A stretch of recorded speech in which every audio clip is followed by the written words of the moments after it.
नमस्कार दोस्तों, आपका स्वागत करता हूं इस YouTube channel SK coaching centre पर। दोस्तों आज हम लोग रीजनिंग के एक और नए पार्ट को देखने वाले हैं। ये रीजनिंग का पार्ट नंबर आपका 201 होने वाला है। अगर आप लोग इससे पहले वाले पार्ट नहीं देखे होंगे तो ज़रूर जाकर देख लीजिएगा। इस पार्ट के अंदर आज हम लोग रीजनिंग के 13 अलग अलग प्रकार के इम्पोर्टेंट प्रश्न को देखने वाले हैं, जो कि आपको आने वाले आगामी सभी परीक्षाओं के लिए काफ़ी इम्पोर्टेंट होने वाला है। अभी आपको एग्जाम में कुछ इसी प्रकार के प्रश्न पूछे जाते हैं, तो सभी प्रश्न को पहले आप लोग खुद से ज़रूर सॉल्व करने की कोशिश कीजिएगा।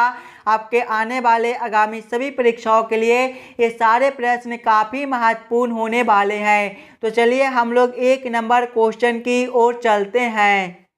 ये रहा क्वेश्चन नंबर 1। क्वेश्चन नंबर 1 आपको कह रहा है नीचे दिए गए प्रश्न में लुप्त संख्या ज्ञात करें। लुप्त संख्या निकालने के लिए बोला जा रहा है। ये जो प्रश्न है ये आपका मिसिंग नंबर से रिलेटेड प्रश्न है।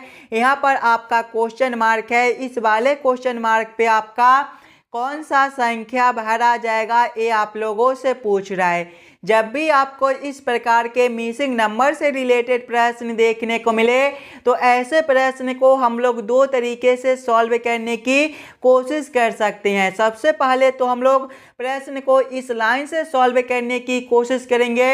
अगर इस लाइन से हमारा प्रश्न सॉल्व नहीं होता है तो फिर हम लोग प्रश्न को इस लाइन से सॉल्व करने की कोशिश करेंगे। अगर आप लोग ध्यान से देखिएगा प्रश्न को तो इस लाइन से देखिए आपका बड़ा बड़ा संख्या दिया हुआ है। 32 है, 24 है, 70 है और क्वेश्चन मार्क है। यानी कि ऐसे प्रश्न को सबसे पहले हम लोग इस लाइन से सॉल्व करने की कोशिश करेंगे। सबसे पहले हम लोग ये समझने की कोशिश करेंगे यहाँ पर आपका 4, 3, 2 और 8 से 32 किस प्रकार से लिखा हुआ है। 5, 3, 1 और 9 से 24 किस प्रकार से लिखा हुआ है। 7, 3, 3 और 7 से 70 किस प्रकार से लिखा हुआ है। उसी प्रकार से हम लोग सोचेंगे 2, 9, 4 और 12 से हमारा कौन सा संख्या बनेगा जो इस वाले क्वेश्चन मार्क पे भरे जाएंगे। इस प्रकार के प्रश्न आपको सभी एग्जाम में पूछे जाते हैं। तो सबसे पहले आप लोग वीडियो को रोककर खुद से ज़रूर सॉल्व करने की कोशिश कीजिएगा। सबसे पहले हम लोगों को क्या करना है, 4, 3, 2 और 8 से 32 लाना है। सभी बच्चे अपना दिमाग लगाइएगा। ये चारों संख्याओं से हम लोग 32 किस प्रकार से ला सकते हैं। अगर हम लोग सबसे पहला संख्या गुना करते हैं दूसरा संख्या और गुना करते हैं तीसरा संख्या तो आपका कितना हो जाएगा। देखिए पहला संख्या 4 है, 4 गुना 3 जो है ये आपका 12 होता है। 12 गुना 2 जो है ये आपका 24 होता है। फिर हम लोग प्लस करेंगे चौथा संख्या आपका 8 है। 24 प्लस 8 जो है ये आपका 32 होता है। देखिएगा यहाँ पर आपका 32 दिया गया है। वही सेम अगर हम लोग आगे करेंगे, सबसे पहले पहला संख्या गुना करेंगे दूसरा संख्या गुना करेंगे तीसरा संख्या। देखिएगा पहला संख्या गुना दूसरा संख्या करेंगे 5 गुना 3 जो है ये आपका 15 होता है। 15 गुना 1 करेंगे तो आपका 15 हो जाएगा। फिर प्लस करेंगे हम लोग चौथा संख्या आपका 9 दिया गया है। 15 प्लस 9 जो है ये आपका 24 होता है। देखिएगा यहाँ पर आपका 24 दिया गया है। वही सेम हम लोग आगे करेंगे। सबसे पहले हम लोग पहला संख्या गुना करेंगे दूसरा संख्या फिर करेंगे गुना तीसरा संख्या। देखिएगा पहला संख्या गुना दूसरा संख्या करेंगे 7 गुना 3 करेंगे तो ये आपका 21 हो जाएगा। 21 गुना 3 करेंगे तो ये जो है ये आपका 63 हो जाएगा। फिर हम लोग प्लस करेंगे चौथा संख्या आपका 7 है। 63 प्लस 7 जो है ये आपका 70 होता है। ध्यान से देखिएगा तो यहाँ पर आपका 70 दिया गया है। यानी कि इसी प्रकार से इस वाले प्रश्न को हम लोग सॉल्व कर सकते हैं। तो वही सेम हम लोग इस वाले लाइन में भी करेंगे। सबसे पहले हम लोग पहला संख्या गुना करेंगे दूसरा संख्या गुना करेंगे तीसरा संख्या। देखिएगा जब 2 गुना 9 करेंगे तो ये आपका 18 हो जाएगा। 18 गुना 4 जो है ये आपका 72 होता है। फिर प्लस करेंगे चौथा संख्या आपका 12 दिया गया है। 72 प्लस 12 जो है ये आपका 84 होता है। 84 आपका ऑप्शन नंबर डी में दिया हुआ है, जो कि आपका सही उत्तर हो जाएगा। इस वाले क्वेश्चन मार्क पे दोस्तों आपका 84 भरा जाएगा। क्लियर है। इस वाले पार्ट में आपको जितने भी प्रश्न कराए जाएंगे वो सारे प्रश्न आपके आने वाले आगामी सभी परीक्षाओं के लिए काफ़ी महत्वपूर्ण होने वाला है। तो सभी प्रश्न को पहले आप लोग खुद से जरूर सॉल्व करने की कोशिश कीजिएगा। चलिए अगले प्रश्न की ओर हम लोग चलेंगे, क्वेश्चन नंबर 2 की ओर। ये रहा क्वेश्चन नंबर 2। क्वेश्चन नंबर 2 आपको कह रहा है नीचे दिए गए प्रश्न आकृति से कौन सा उत्तर आकृति बनाया जा सकता है। यहाँ पर आपका एक प्रश्न आकृति दिया हुआ है। कुछ इस प्रकार का आपका प्रश्न आकृति है और प्रश्न आप लोगों से पूछ रहा है इस वाले प्रश्न आकृति से ये चारों उत्तर आकृति में से कौन सा उत्तर आकृति बनाया जा सकता है। सबसे पहले आप लोग प्रश्न आकृति को ध्यान से देखिएगा और समझने की कोशिश कीजिएगा। इस वाले प्रश्न आकृति को जोड़ने से कौन सा उत्तर आकृति बनता है। अगर आप लोग ध्यान से देखिएगा आकृति ए को, तो सबसे पहले देखिए यहाँ पर आपके कुछ इस प्रकार से आकृति दिए गए हैं। वो जो आकृति है वो आपका यहाँ पर दिया गया है। उसके बाद जो है ये आपके कुछ इस प्रकार के आकृति हैं। ये जो आकृति है ये आपका यहाँ पर दिया गया है। उसके बाद जो है ये आपके कुछ इस प्रकार से आकृति है। ये जो आकृति है ये आपका यहाँ पर दिया गया है। उसके बाद जो है ये आपके कुछ इस प्रकार से आकृति है। ये जो आकृति है वो आपका यहाँ पर बीच में दिया गया है। उसके बाद जो है ये आपके इस प्रकार के आकृति है। ये जो आकृति है ये आपका यहाँ पर दिया गया है। यानी कि इस वाले प्रश्न आकृति को जोड़ने से ऑप्शन नंबर ए का उत्तर आकृति बनाया जा सकता है। तो क्वेश्चन नंबर 2 का आपका ऑप्शन नंबर ए जो है सही उत्तर हो जाएगा। ये रहा क्वेश्चन नंबर 3। क्वेश्चन नंबर 3 आपको कह रहा है निम्नलिखित में से कौन सी आकृति वृक्ष, हाथी और पशु के संबंध को भली भांति दर्शाती है। ये जो प्रश्न है ये आपका वेन आरेख वेन डायग्राम से रिलेटेड प्रश्न है। वृक्ष, हाथी और पशु का किस प्रकार से वेन आरेख वेन डायग्राम बनेगा ये आप लोगों से पूछ रहा है। जब भी आपको वेन आरेख वेन डायग्राम से रिलेटेड प्रश्न देखने को मिले तो सबसे पहले आप लोग सभी शब्दों को ध्यान से देखिएगा और समझने की कोशिश कीजिएगा कौन शब्द किसके साथ संबंधित है, किसके अंदर हम लोग किसको रख सकते हैं। अगर आप लोग ध्यान से देखिएगा तो पशु के अंदर जो है वो आपके हाथी हो जाएंगे। हाथी भी आपका एक पशु ही है, यानी कि पशु के अंदर जो है वो हम लोग हाथी को रख देंगे। तो सबसे पहले हम लोग पशु के लिए एक गोला बना लेंगे और पशु के अंदर जो है वो आपका हाथी हो जाएगा। और वृक्ष जो है ये दोनों शब्द से आपका अलग दिया गया है, यानी कि वृक्ष को हम लोग ये दोनों से अलग कर देंगे। इसका वेन आरेख वेन डायग्राम आपका कुछ इस प्रकार से बनेगा। इस प्रकार का वेन आरेख वेन डायग्राम आपका ऑप्शन नंबर बी में दिया हुआ है, जो कि आपका सही उत्तर बनता है। चलिए अगले प्रश्न की ओर हम लोग चलेंगे, क्वेश्चन नंबर 4 की ओर। ये रहा क्वेश्चन नंबर 4। क्वेश्चन नंबर 4 आपको कह रहा है नीचे दिए गए प्रश्न में संबंधित शब्द को चुनिए। इस बार आपको संबंधित शब्द चुनने के लिए बोला जा रहा है। प्रश्न आपको कह रहा है जिस प्रकार से सही का संबंध गलत के साथ है उसी प्रकार से आप लोगों से पूछा जा रहा है उतरना का संबंध कौन सा शब्द के साथ होगा जो इस वाले क्वेश्चन मार्क पे भरे जाएंगे। यहाँ पर आप लोग सबसे पहले ये समझने की कोशिश कीजिएगा सही से आपका गलत किस प्रकार से संबंधित है, सही से आपका गलत किस प्रकार से लिखा हुआ है, उसी प्रकार से आप लोग सोचेगा उतरना से आपका कौन सा शब्द बनेगा जो इस वाले क्वेश्चन मार्क पे भरे जाएंगे। अगर आप लोग ध्यान से देखिएगा तो सही का विलोम शब्द आपका गलत होता है, उसी प्रकार से उतरना का विलोम शब्द जो है वो आपका डूबना होता है। डूबना आपका ऑप्शन नंबर बी में दिया गया है, जो कि आपका सही उत्तर हो जाएगा। इस वाले क्वेश्चन मार्क पे जो है वो आपका डूबना भरा जाएगा। क्लियर है। चलिए अगले प्रश्न की ओर हम लोग चलेंगे, क्वेश्चन नंबर 5 की ओर। ये रहा क्वेश्चन नंबर 5। क्वेश्चन नंबर 5 आपको कह रहा है नीचे दिए गए प्रश्न में संबंधित संख्या को चुनिए। इस बार आपको संबंधित संख्या चुनने के लिए बोला जा रहा है। ये जो प्रश्न है ये आपका नंबर एनालॉजी रीजनिंग का प्रश्न है। प्रश्न आपको कह रहा है जिस प्रकार से 7 का संबंध 11 के साथ है उसी प्रकार से आप लोगों से पूछा जा रहा है 31 का संबंध कौन सा संख्या के साथ होगा जो इस वाले क्वेश्चन मार्क पे भरे जाएंगे।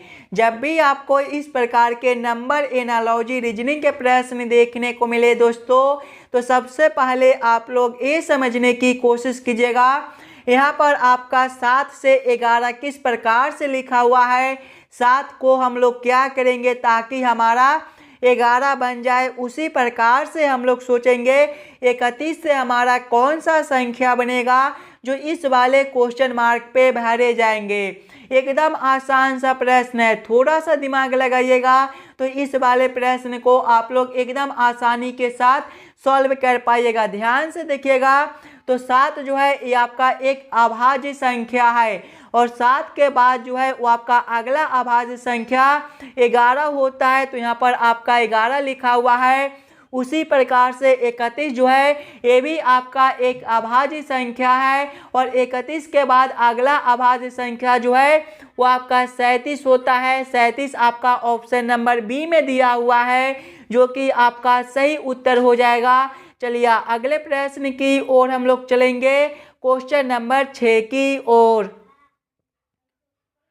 ये रहा क्वेश्चन नंबर 6। क्वेश्चन नंबर 6 आपको कह रहा है नीचे दिए गए प्रश्न आकृति का दर्पण छवि चुनिए। यहाँ पर आपका एक प्रश्न आकृति दिया हुआ है, कुछ इस प्रकार का आपका प्रश्न आकृति है और प्रश्न आप लोगों से पूछ रहा है इस वाले प्रश्न आकृति का किस प्रकार से दर्पण प्रतिबिंब बनेगा। जब भी आपको दर्पण छवि चुनने के लिए बोले तो सबसे पहले आप लोग दर्पण को ध्यान से देखिएगा। देखिए दर्पण जो है ये आपके कुछ इस प्रकार से दिए गए हैं और जब भी आपको इस प्रकार के दर्पण देखने को मिले तो प्रश्न आकृति जो है वो आपका बाएं से उलटकर दाएं में चला जाएगा और दाएं वाले जो आपके आकृति है वो आपके उलटकर बाएं में चले आएंगे। यानी कि जब हम लोग इस वाले प्रश्न आकृति को इस प्रकार से उलटेंगे तो आपका किस प्रकार का आकृति बनेगा। उलटने के बाद जो है ये जो आपका गोला है ये आपका उलटने के बाद भी इसी प्रकार से बनेगा और ये जो बिंदु आपके यहाँ पर है ये आपके उलटने के बाद यहाँ पर हो जाएंगे और ये जो बिंदु आपके इस साइड है ये आपके उलटने के बाद अब इस साइड से हो जाएंगे और ये जो आपके बीच वाले बिंदु है ये आपके यहीं पर रहेंगे और ये जो आकृति आपके इस प्रकार से दिए गए हैं ये आपके उलटने के बाद अब इस प्रकार से हो जाएंगे और ये जो तीर का चिन्ह आपका इस प्रकार से दिया गया है ये आपके उलटने के बाद अब इस प्रकार से हो जाएंगे। इस प्रकार का उत्तर आकृति आपका ऑप्शन नंबर डी में दिया हुआ है जो कि आपका सही उत्तर बनता है। इस वाले प्रश्न आकृति का सही दर्पण छवि आपका ऑप्शन नंबर डी में दिया गया है। क्लियर है। चलिए अगले प्रश्न की ओर हम लोग चलेंगे, क्वेश्चन नंबर 7 की ओर। ये रहा क्वेश्चन नंबर 7। क्वेश्चन नंबर 7 आपको कह रहा है यदि 2 स्टार 8 स्टार 1 बराबर 81, 3 स्टार 2 स्टार 1 बराबर 27 तो 4 स्टार 1 स्टार 4 बराबर क्वेश्चन मार्क। इस वाले क्वेश्चन मार्क पे आपका कौन सा संख्या भरा जाएगा ये आप लोगों से पूछ रहा है। दोस्तों इस प्रकार के भी प्रश्न आपको सभी एग्जाम में पूछे जाते हैं, तो सबसे पहले आप लोग खुद से ज़रूर सॉल्व करने की कोशिश कीजिएगा। जब भी आपको इस प्रकार के रीजनिंग के प्रश्न देखने को मिले तो सबसे पहले आप लोग ये समझने की कोशिश कीजिएगा हम लोग 2, 8 और 1 से 81 किस प्रकार से ला सकते हैं, 3, 2 और 1 से 27 किस प्रकार से ला सकते हैं। उसी प्रकार से हम लोग सोचेंगे 4, 1 और 4 से हमारा कौन सा संख्या बनेगा जो इस वाले क्वेश्चन मार्क पे भरे जाएंगे। देखिए यहाँ पर आपका किसी भी प्रकार का सिंबल दे दे, स्टार का दे दे, हज का दे दे, डॉलर का दे दे, गुना का दे दे, भाग का दे दे, उससे हमें कोई मतलब नहीं है। बस हम लोगों को ये समझना है कि हम लोग 2, 8 और 1 से 81 किस प्रकार से ला सकते हैं। अगर हम लोग सबसे पहले दूसरा संख्या प्लस करते हैं तीसरा संख्या यानी कि 8 + 1 करते हैं तो ये आपका 9 हो जाएगा और फिर हम लोग पहला संख्या को पावर में रख देते हैं, यानी कि 2 है तो 2 को हम लोग पावर में रख देंगे, तो 9 के पावर 2 जो है ये आपका 81 होता है। उसी प्रकार से आगे देखिएगा तो पहला संख्या प्लस करेंगे दूसरा संख्या, यानी कि 2 + 1 करेंगे तो आपका 3 है, और पहला संख्या जो है वो आपका 3 है तो पावर आपका 3 हो जाएगा। 3 के पावर 3 जो है ये आपका 27 होता है। देखिए यहाँ पर आपका 27 भी दिया गया है, यानी कि इसी प्रकार से इस वाले प्रश्न को हम लोग सॉल्व कर सकते हैं। तो वही सेम हम लोग आगे करेंगे। सबसे पहले हम लोग पहला संख्या को पावर में रखेंगे और दूसरा संख्या प्लस करेंगे तीसरा संख्या। दूसरा संख्या 1 है, प्लस करेंगे तीसरा संख्या 4 है। 1 + 4 जो है ये आपका 5 होता है। पहला संख्या आपका 4 है तो 5 के पावर आपका 4 हो जाएगा। 5 के पावर 4 जो है ये आपका 625 होता है। 625 आपका ऑप्शन नंबर सी में दिया गया है, जो कि आपका सही उत्तर हो जाएगा। इस वाले क्वेश्चन मार्क पे आपका 625 भरा जाएगा। क्लियर है? अगर आपको किसी भी प्रश्न में कहीं पर भी कोई दिक्कत हो तो हमें ज़रूर कमेंट करके बतलाइएगा। उस वाले प्रश्न को हम लोग फिर से अगले पार्ट में देख लेंगे। चलिए अगले प्रश्न की ओर हम लोग चलेंगे, क्वेश्चन नंबर 8 की ओर। ये रहा क्वेश्चन नंबर 8। क्वेश्चन नंबर 8 आपको कह रहा है एक विशिष्ट कोड भाषा में बायोलॉजी को YRLOLT भी लिखा जाता है, तो इस कोड भाषा में फिजिक्स को किस प्रकार लिखा जाएगा, ये आप लोगों से पूछ रहा है। ये जो प्रश्न है ये आपका कोडिंग डिकोडिंग से रिलेटेड प्रश्न है, और इस प्रकार के भी प्रश्न आपको एग्जाम में देखने को मिलेंगे दोस्तों।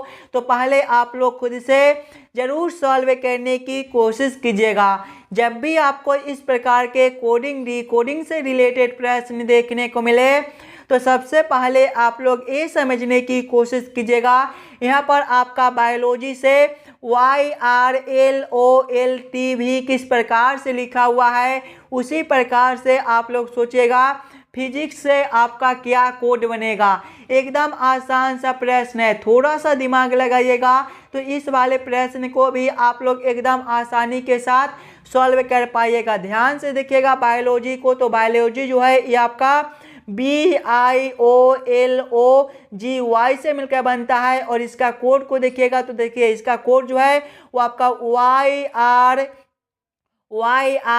YRLOLT भी दिया गया है। अगर आप लोग ध्यान से देखिएगा तो Y से आपका B है, Y का जो विपरीत अक्षर होता है वो आपका B होता है, या फिर आप लोग ऐसे भी सोच सकते हो कि B से आपका Y है। B जो है ये आपके ABCD के सीधे क्रम में दूसरे नंबर पर होता है, और Y जो है ये आपके ABCD के उल्टे क्रम में दूसरे नंबर पर होता है। इसी को हम लोग विपरीत अक्षर कहते हैं। आगे देखिएगा तो I से आपका R है, ये भी आपका विपरीत अक्षर है।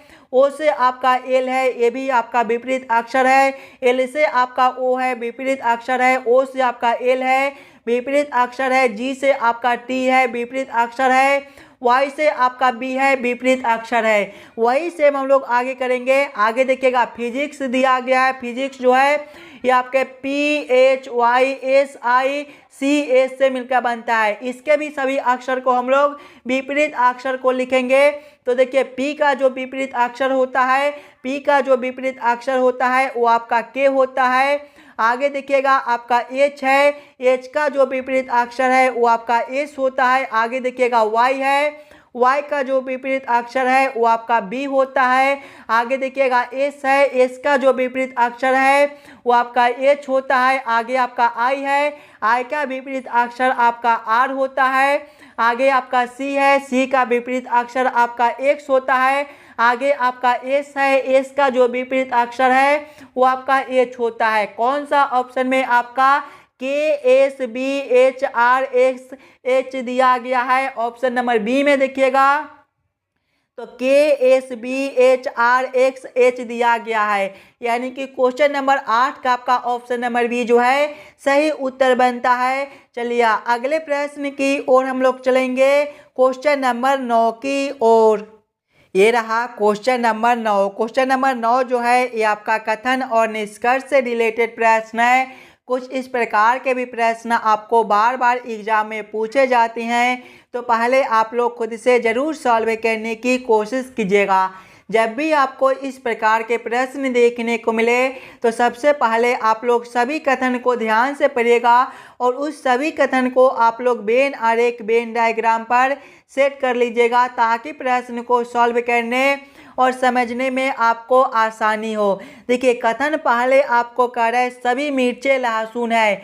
सभी मिर्चें क्या है? लहसुन है। इसका वेन आरेख वेन डायग्राम आपका किस प्रकार से बनेगा? लहसुन के अंदर जो है वो आपका मिर्चें हो जाएंगे, यानी कि ये जो आरेख है ये आपका लहसुन के लिए हो जाएगा। यहाँ पर आप लोग लहसुन भी लिख लीजिएगा ताकि आपको समझने में कोई दिक्कत ना हो। और ये जो बीच वाला आरेख है ये जो है ये आपका मिर्ची के लिए हो जाएगा, तो यहाँ पर आप लोग मिर्च भी लिख लीजिएगा। आगे आप लोग कथन को पढ़िएगा। आगे कथन आपको कह रहा है कुछ लहसुन प्याज है। कुछ लहसुन क्या है? प्याज है, यानी कि ये जो है ये आपके कुछ इस प्रकार से हो जाएंगे। ये जो आरेख है ये आपके प्याज के लिए हो जाएगा, तो यहाँ पर आप लोग प्याज भी लिख लीजिएगा। आगे कथन को पढ़िएगा। आगे कथन आपको कह रहा है सभी प्याज आलू है। सभी प्याज क्या है? आलू है, यानी कि प्याज के अंदर जो है आलू के अंदर जो है वो आपका प्याज हो जाएगा। ये जो आरेख है ये आपका किसके लिए हो जाएगा? आलू के लिए हो जाएगा, तो यहाँ पर आप लोग आलू भी लिख लीजिएगा ताकि आपको समझने में ये आपका आलू है। यहाँ पर आप लोग आलू भी लिख लीजिएगा ताकि आपको समझने में कोई दिक्कत ना हो। आगे कथन को पढ़िएगा। आगे कथन आपको कह रहा है कोई भी आलू अदरक नहीं है, यानी कि अदरक जो है वो आपका सबसे अलग है, यानी कि अदरक के लिए हम लोग यहाँ पर आरेख बना लेंगे। ये जो आरेख है ये आपके अदरक के लिए है, तो यहाँ पर आप लोग अदरक भी लिख लीजिएगा ताकि आपको समझने में कोई दिक्कत ना हो। अब आप लोग इस वाले वेन आरेख वेन डायग्राम के आधार पर निष्कर्ष को सही या फिर गलत कीजिएगा। देखिए निष्कर्ष एक आपको कह रहा है कुछ मिर्चें आलू है। ध्यान से देखिएगा, तो मिर्च के लिए आरेख आपका यहाँ पर दिया गया है और आलू के लिए जो आपका आरेख है ये आपका ए वाला है। आलू के लिए जो आरेख है वो आपका ए है। ये दोनों आपका अलग अलग दिया गया है। मिर्च आपका अलग है और आलू भी आपका अलग है, यानी कि कुछ मिर्चें आलू नहीं हो सकता है। ये निष्कर्ष आपका गलत बनता है। निष्कर्ष 2 को देखिएगा, तो कोई भी प्याज अदरक नहीं है। ध्यान से देखिएगा, अदरक के लिए आरेख आपका यहाँ पर है। अदरक के लिए आरेख आपका यहाँ पर है और प्याज के लिए जो आपका आरेख है वो आपका ए वाला दिया गया है। ये दोनों आपके अलग अलग दिए गए हैं, यानी कि कोई भी प्याज आपका अदरक नहीं हो सकता है। ये निष्कर्ष आपका सही निकलता है। केवल निष्कर्ष 2 आपका सही बनता है।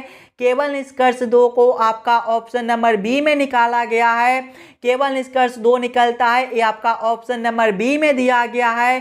तो क्वेश्चन नंबर 9 का आपका ऑप्शन नंबर बी जो है सही उत्तर हो जाएगा। चलिए अगले प्रश्न की ओर हम लोग चलेंगे, क्वेश्चन नंबर 10 की ओर। ये रहा क्वेश्चन नंबर 10। क्वेश्चन नंबर 10 आपको कह रहा है ए और बी बहनें हैं। डी की माता ए है, बी की पुत्री सी है जो एफ से विवाहित है। ए का पति जी है, तो सी का डी से क्या संबंध है? ये आप लोगों से पूछ रहा है। ये जो प्रश्न है ये आपका ब्लड रिलेशन से रिलेटेड प्रश्न है और इस प्रकार के भी प्रश्न आपको एग्जाम में पूछे जाते हैं, तो पहले आप लोग खुद से जरूर सॉल्व करने की कोशिश कीजिएगा। जब भी आपको इस प्रकार के प्रश्न देखने को मिले तो सबसे पहले आप लोग प्रश्न को ध्यान से पढ़िएगा और समझने की कोशिश कीजिएगा। देखिए प्रश्न पहले आपको कह रहा है ए और बी बहनें हैं। ए और बी क्या है? बहनें हैं। बहनें हैं मतलब दोनों एक ही पीढ़ी का है, तो दोनों को हम लोग सामने सामने रखेंगे। ए के सामने जो है हम लोग बी को रखेंगे। क्या रिश्ता है? बहन का रिश्ता है, तो आप लोग यहाँ पर बहन भी लिख लीजिएगा ताकि आपको समझने में कोई दिक्कत ना हो। आगे प्रश्न को पढ़िएगा। डी की माता ए है। डी की माता कौन है? ए है, माता है मतलब डी से एक पीढ़ी ऊपर का है, तो डी को जो है हम लोग ए से नीचे रखेंगे। डी का माता कौन है? ए है। क्या रिश्ता है यहाँ पर? माता का, तो आप लोग यहाँ पर माता भी लिख लीजिएगा। आगे प्रश्न को पढ़िएगा।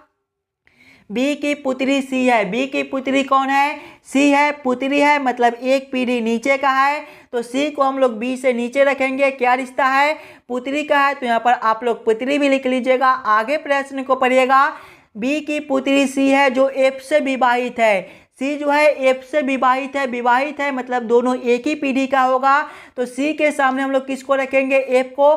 क्या है, सी से एफ विवाहित है, यानी कि यहाँ पर या तो पति होगा नहीं तो पत्नी होगा। ए जो है बी का पुत्री सी है, पुत्री है मतलब एफ जो है वो सी का पति है। तो यहाँ पर आप लोग पति लिख लीजिएगा। आगे प्रश्न को पढ़िएगा। आगे प्रश्न आपको कह रहा है ए का पति जी है। ए का पति कौन है, जी है, पति है मतलब दोनों एक ही पीढ़ी का है। तो दोनों को हम लोग सामने सामने रखेंगे, ए के सामने जी को रखेंगे। क्या रिश्ता है, पति का है, तो यहाँ पर आप लोग पति लिख लीजिएगा। आगे प्रश्न को पढ़िएगा। आगे प्रश्न आपको कह रहा है तो सी का डी से क्या संबंध है। देखिएगा सी जो है ये आपका यहाँ पर है और डी आपका यहाँ पर है। ये दोनों का रिश्ता आप लोगों से पूछ रहा है। देखिएगा डी का माता ए है और ए का बहन जो है वो बी है और बी की पुत्री सी है, यानी कि ये दोनों जो है ये आपके मौसेरी बहन लगेगी। देखिएगा डी का माता ए है और ए और बी जो है वो बहन है और बी की पुत्री सी है, यानी कि ये दोनों जो है ये मौसेरी बहन लगेगी। मौसेरी बहन आपका ऑप्शन नंबर ए में दिया गया है, जो कि आपका सही उत्तर बनता है। चलिए अगले प्रश्न की ओर हम लोग चलेंगे, क्वेश्चन नंबर 11 की ओर। ये रहा क्वेश्चन नंबर 11। क्वेश्चन नंबर 11 आपको कह रहा है दीपक 20 मीटर उत्तर दिशा में चलता है, फिर वह बाएं मुड़कर 40 मीटर चलता है, फिर से वह बाएं मुड़ता है और 20 मीटर चलता है। इसके बाद वह दाएं मुड़कर 20 मीटर चलता है। वह अपने प्रारंभिक स्थल से कितनी दूर है, ये आप लोगों से पूछ रहा है। ये भी प्रश्न आपके लिए काफ़ी इम्पोर्टेंट प्रश्न है और जब भी आपको इस प्रकार के प्रश्न देखने को मिले तो सबसे पहले आप लोग ये याद कर लीजिएगा, दिशा में जो है वो आपका पूरब ए वाला दिशा होता है, पश्चिम आपका ए वाला दिशा होता है, उत्तर आपका ऊपर की ओर होता है और दक्षिण जो है वो आपका नीचे की ओर होता है। अब आप लोग प्रश्न को ध्यान से पढ़िएगा और समझने की कोशिश कीजिएगा।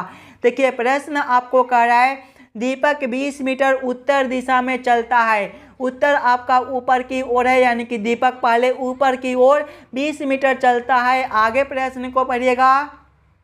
फिर वह बाएं मुड़कर 40 मीटर चलता है। जब यहाँ से वह बाएं ओर मुड़ेगा तो उसका दिशा जो है पश्चिम की ओर हो जाएगा, यानी कि पश्चिम दिशा में वह 40 मीटर चलता है। आगे प्रश्न को पढ़िएगा।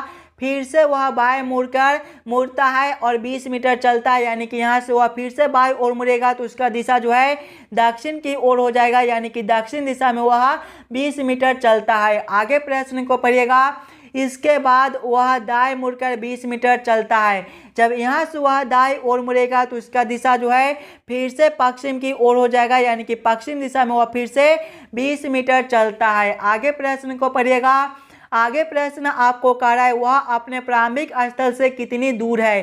देखिएगा वह यहाँ से चलना शुरू किया है और यहाँ तक चलकर आया है। यहाँ से लेकर यहाँ तक का दूरी आप लोगों से पूछ रहा है, ध्यान से देखिएगा। तो यहाँ से लेकर यहाँ तक का जो दूरी है वो आपका 20 मीटर दिया गया है और यहाँ से लेकर जो आपका यहाँ तक का दूरी है ऊपर देखिएगा 40 मीटर है, तो नीचे भी आपका 40 मीटर ही बनेगा। 20 मीटर प्लस 40 मीटर आपका 60 मीटर होता है। 60 मीटर आपका ऑप्शन नंबर बी में दिया गया है, जो कि आपका सही उत्तर हो जाएगा। चलिए अगले प्रश्न की ओर हम लोग चलेंगे, क्वेश्चन नंबर 12 की ओर। ये रहा क्वेश्चन नंबर 12। क्वेश्चन नंबर 12 आपको कह रहा है नीचे दिए गए प्रश्न में विषम शब्द को पहचान करें। इस बार आपको विषम शब्द चुनने के लिए बोला जा रहा है। जब भी आपको विषम शब्द चुनने के लिए बोले तो सबसे पहले आप लोग चारों ऑप्शन को ध्यान से देखिएगा और समझने की कोशिश कीजिएगा।